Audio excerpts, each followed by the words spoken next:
আমরা দেখো ক্লাস 9 এর লেসন নাম্বার 11 এর শিপরেক্ট সেলার থেকে, যেটা ড্যানিয়েল ডেফোর লেখা, পেজ নাম্বার 90 দেখবে এক্সারসাইজ 4 আছে। তো আমি গ্রামার পোর্শনটা আজকে একটু ভালোভাবে তোমাদের বুঝিয়ে দিচ্ছি, আশা করি এরপরে আর অসুবিধা হবে না। তো আমি আগে জানিয়ে রাখছি যে আমি কিন্তু অ্যাডভার্ব নিয়ে একটা পুরো ভিডিও করেছিলাম, সেই ভিডিওটা কিন্তু কাইন্ডলি একটু ভালো করে দেখবে। তো অ্যাডভার্বের ভিডিওটা দেখলে পরে এই ব্যাপারটা আরও ক্লিয়ার হয়ে যাবে। তো তোমাদের কি বলা হয়েছে, underline the adverbs that state their kinds. তো এই অ্যাডভার্বগুলোকে এখানটা যেগুলো দেওয়া আছে চারটে, সেগুলোকে তোমাকে ফার্স্টেতে দাগ দিতে হবে, দিয়ে লিখতে হবে যে এটা কোন অ্যাডভার্বে পড়ছে, এটুকুই লিখতে হবে। তো আমি এখানটা কিন্তু এক্সপ্লেনেশনও দিয়ে দেবো। আর তার আগে বলে রাখি যে অ্যাডভার্ব আমরা জানি যে অ্যাডভার্ব কি। অ্যাডভার্ব হলো সেইটা যেটা ভার্বকে মডিফাই করে, অ্যাডজেক্টিভকে মডিফাই করে, আবার অ্যাডভার্বকেও মডিফাই করে। ঠিক আছে, তাহলে এবার দেখি এটা কি করছে আর কেন করছে। ফার্স্টেরটা আছে it is too hot today, আজকে প্রচণ্ড গরম। এটা কোথায় অ্যাডভার্বটা রয়েছে?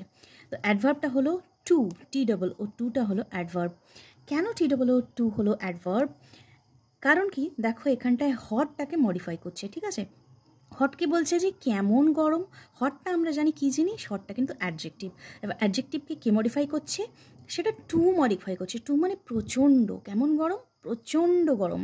তো এটা মডিফাই করছে হটকে। তো এটা কি আসছে তাহলে? Adverb of degree. Hot, hotter, hottest, এটা আমরা জানি যেটা ডিগ্রিতে পড়ে, তার জন্য এটা কি কাইন্ড অফ অ্যাডভার্ব হবে? অ্যাডভার্ব অফ ডিগ্রি বা অ্যাডভার্ব অফ অ্যাডজেক্টিভ। অ্যাডজেক্টিভ না দিয়ে ডিগ্রি দেওয়াটা বেশি ভালো হবে। ঠিক আছে, তোমরা চেষ্টা করবে অ্যাডভার্ব অফ ডিগ্রি দিতে। আচ্ছা, এটা কেন হলো? It shows the degree of hotness. এটা দেখাচ্ছে, বোঝাচ্ছে যে ওয়েদারটা কতটা গরম, ইন্টেন্সিটি বোঝাচ্ছে।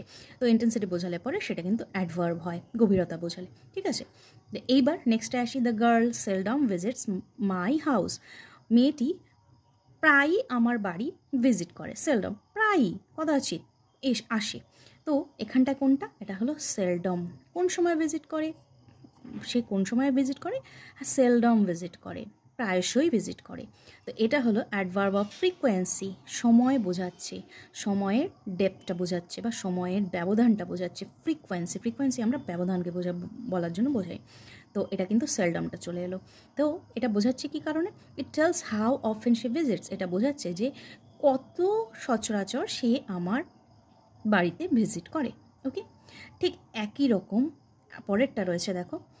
হি searched everywhere for the book. He searched everywhere, সে সব জায়গায় দেখে নিয়েছে বইটার জন্য। সে বইটার জন্য কোথায় দেখে নিয়েছে? এভরিওয়্যার। তো সার্চটাকে মডিফাই করছে এভরিওয়্যার।